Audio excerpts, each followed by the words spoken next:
hommes et institutions de nombreux pays se sont retrouvés dans une nation, la République de Guinée, où, partageant un commun idéal et inspirés par la vision du président Ahmed Sékou Touré, ils ont fait naître une entreprise minière consacrée à disputer à la terre ce minerai de l'aluminium, la bauxite.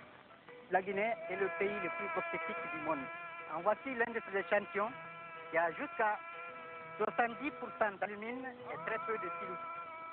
Sangaredi, l'un des bowals les plus bauxitiques, à 3 km de long, 2 km de large et 100 morts terrain, 20 mètres de profondeur.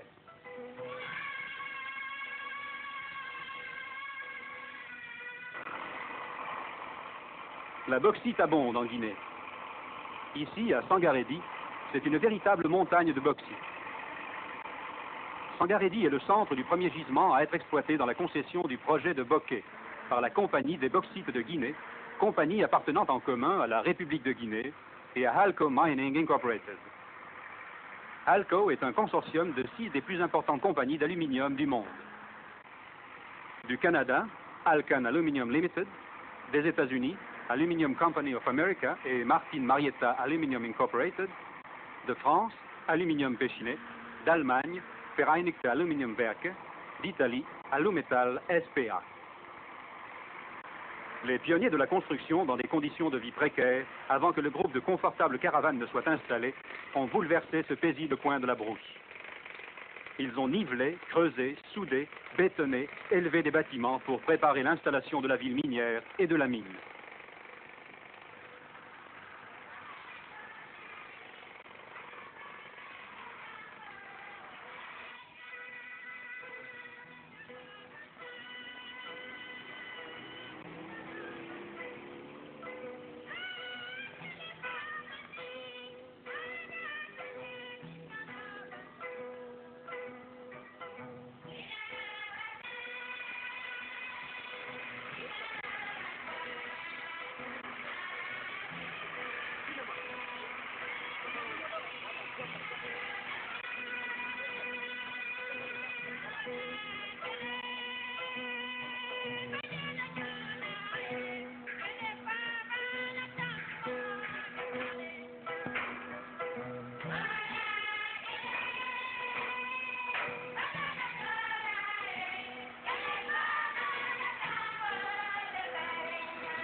« 136 km séparent Sangaredi de Kamsar, port et ville.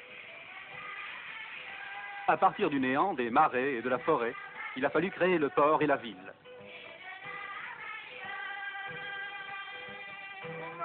Le terrain, en certains endroits, a dû être modelé avec du sol dragué sur l'emplacement du nouveau port. Avec l'aide de la compagnie d'ingénieurs conseils belges Tractionnel, les propriétaires rassemblèrent des entrepreneurs, des fournisseurs, des travailleurs et des cadres originaires de nombreux pays. Guinée, Italie, Yougoslavie, Allemagne, Pakistan, États-Unis, Angleterre, France, Belgique, Canada et Hollande. Tous participèrent harmonieusement à la réalisation de ce gigantesque projet. De l'excavation des fondations nécessaires à l'érection et à la peinture des structures d'acier, des compagnies telles que Astaldi, Westminster Dredging, Construction et Entreprises Industrielles, Energoproject Minel, Compagnie Générale d'Entreprises Électriques, Fivers Lille, Krupp, Fuller, Hammer Mills, Pirtsburg des Moines, Strachan et Henshaw, Société de traction et d'électricité, Dragon, Chantier de l'Atlantique, Construction métallique et entreprises, Hamel Afrique, Mannesmann Export, Ferrostal AG, General Motors, Gregg, Demag, Hannisfeger, Ingersoll Rand, New York Navigation Company, ont apporté leur expérience, leur connaissance et leur volonté pour se pencher sur la multitude des problèmes rencontrés dans cette tâche.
Les travaux de construction ont été menés sur terre, sur l'eau et parfois sous l'eau.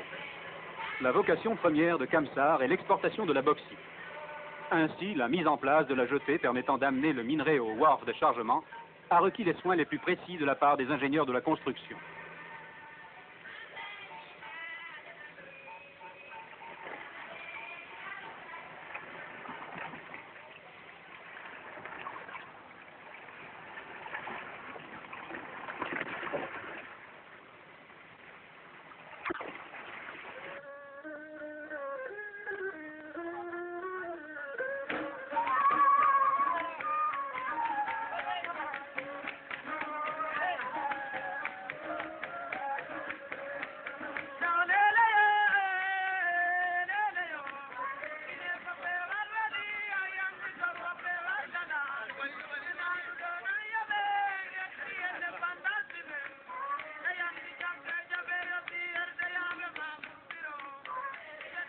Le tapis roulant convoyant la bauxite vers le chargeur de navire est essentiel à la régularité de l'exportation du minerai.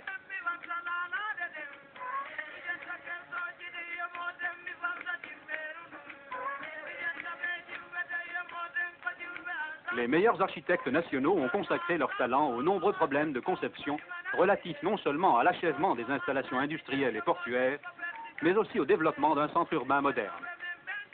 La construction de l'hôpital et l'érection du château d'eau en sont un exemple frappant.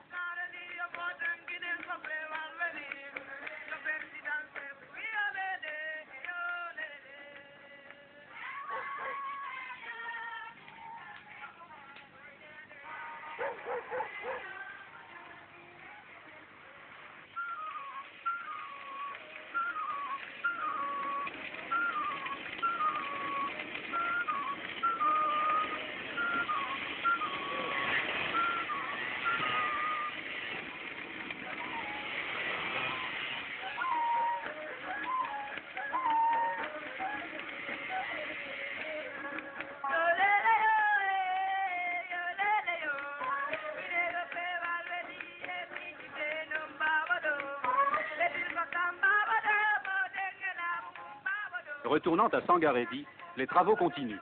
Un château d'eau, de nouvelles maisons apparaissent. Mais les vieilles méthodes subsistent.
Dans un univers où le modernisme gagne sans cesse du terrain, la tradition ne perd pas ses droits. Ainsi, le tisserand, indifférent au bruit et à l'agitation, poursuit-il avec sérénité sa tâche de toujours.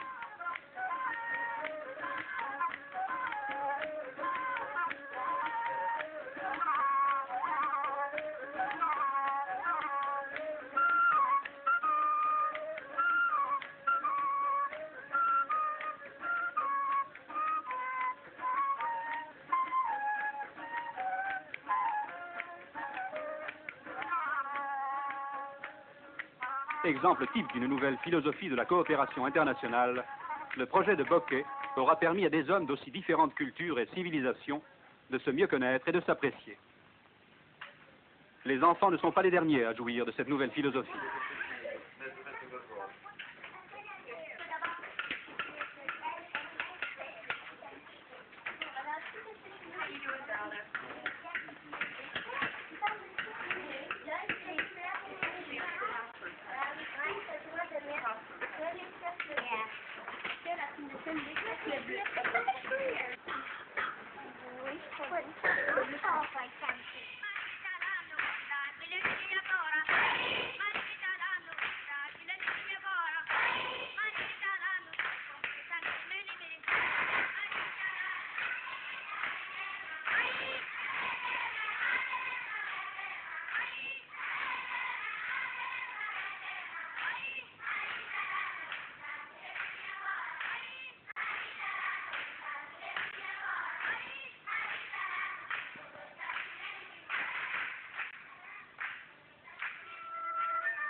Quittant Sangaredi en train, nous retournons à Kamsar où les wagons chargés de minerais suivront bientôt.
Un tel rassemblement des moyens techniques les plus modernes implique un personnel hautement qualifié ainsi qu'une infrastructure de maintenance très développée. grâce au programme de formation professionnelle très poussé mis sur pied par la Compagnie des bauxites de Guinée, en liaison et en complet accord avec le gouvernement guinéen, des techniciens nationaux compétents, de plus en plus nombreux, apprennent à accomplir les travaux techniques les plus élaborés dans les secteurs spécialisés les plus variés.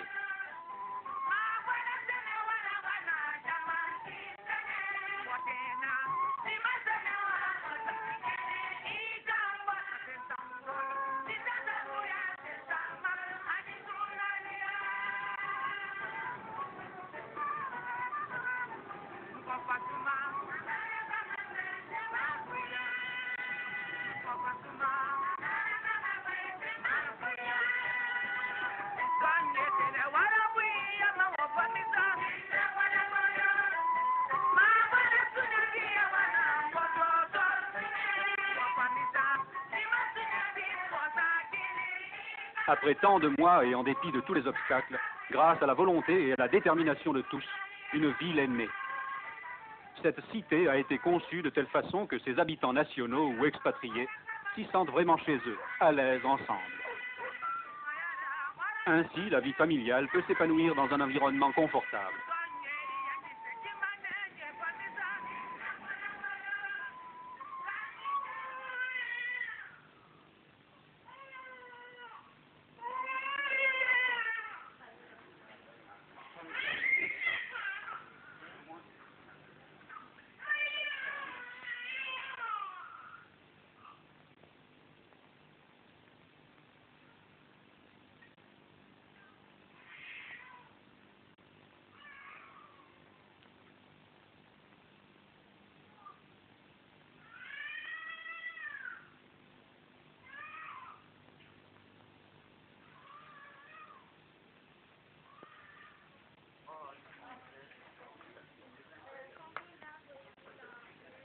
Un enseignement de qualité est prodigué aux enfants de la ville dans une atmosphère de camaraderie multinationale.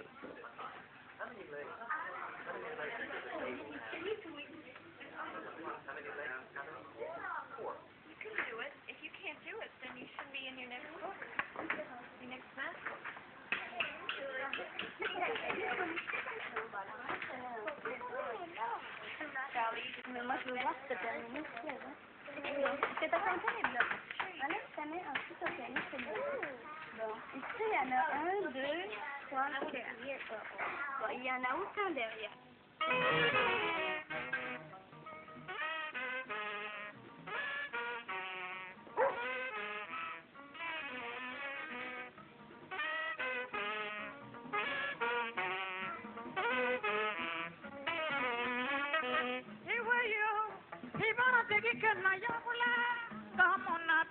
Les loisirs et les activités sportives multiples suivant les affinités de chacun créent une ambiance de détente.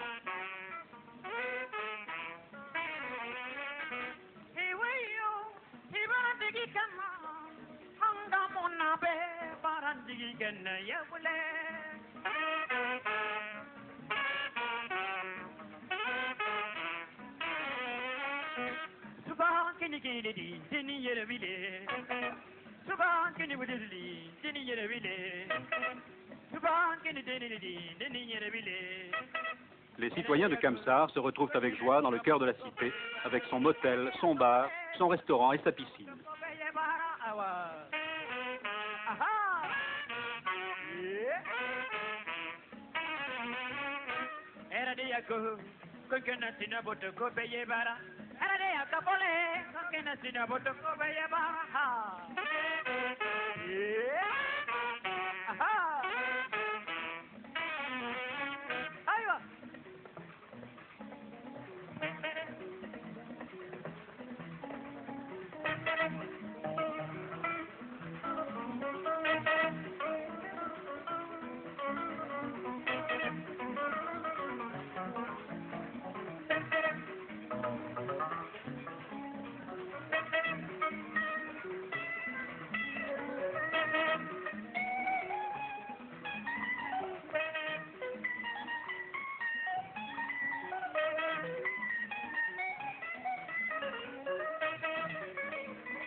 une ville s'est créée où de nombreuses personnes travaillent et vivent.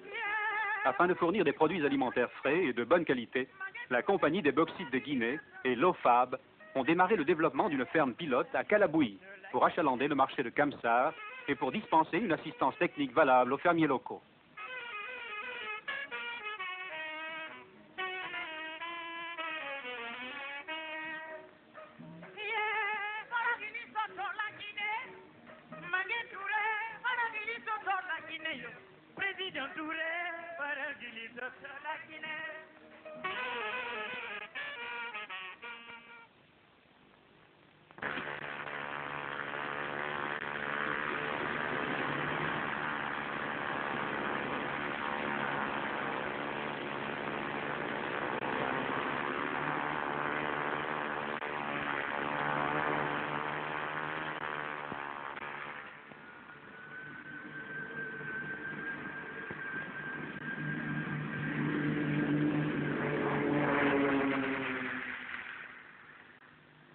Pour assurer un lien rapide entre Conakry et les chantiers, le Piper Navajo accomplit des missions quotidiennes, emmenant personnel et matériel léger. Le transport sous toutes ses formes est et a été nécessaire à la construction et à l'opération.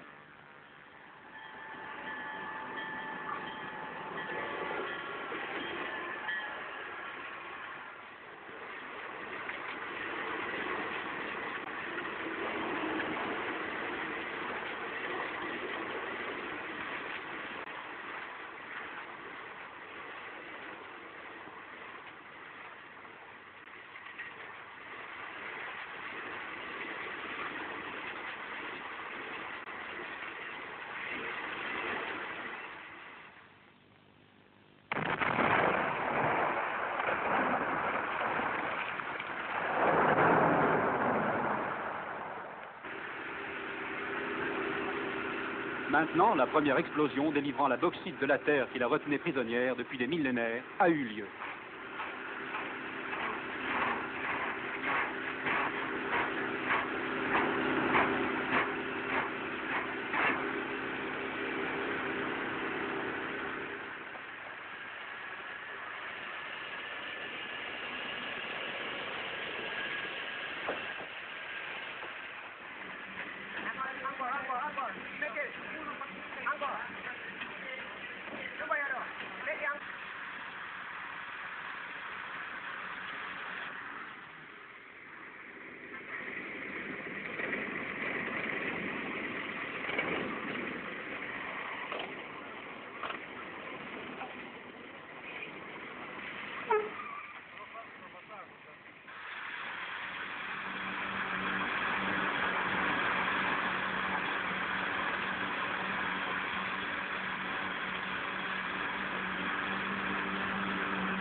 Les pelles géantes chargent les premiers des trains innombrables qui feront le trajet de Sangaredi à travers excavations et remblayages par des ponts de fer et de béton pour arriver enfin à Kamsar.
L'arrivée continuelle des trains de bauxite suppose une coordination méticuleuse des différentes opérations de stockage, de convoyage, de traitement et de chargement sur les minéraliers.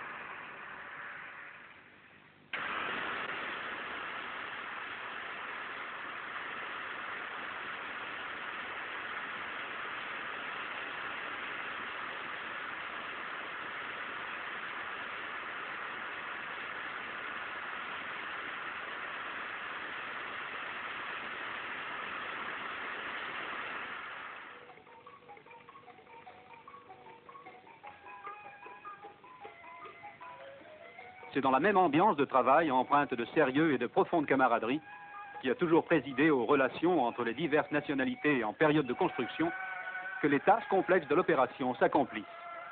La formation théorique est complétée par une constante formation sur le tas.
chargement et le départ du premier bateau de bauxite ont été célébrés par une émouvante cérémonie. Tous ceux qui étaient présents purent être fiers du travail enfin accompli, en dépit de toutes les difficultés rencontrées avant ce jour tant attendu.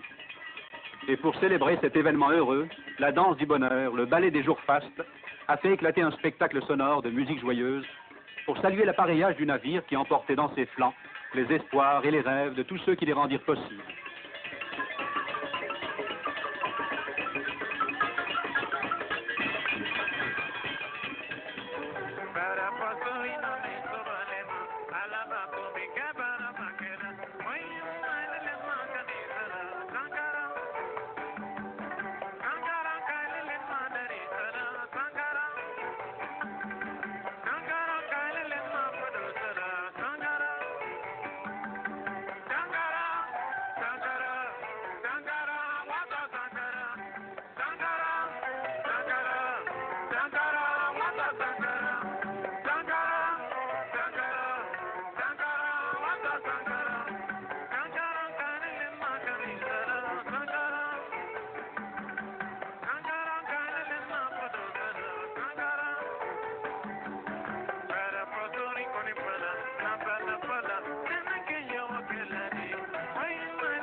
Les paroles du président Ahmed Sékou Touré, saluant les réalisateurs du projet à tous les échelons et de toutes origines, prennent toute leur signification. Nous voudrions exprimer à tous nos partenaires et amis notre foi et notre confiance. Nous sommes désormais attelés à une œuvre commune, gigantesque par ses dimensions, exaltante par ses objectifs, originale par sa nature, et qui se doit d'être humaine dans ses fins. Président Touré, paradis de la Guinée.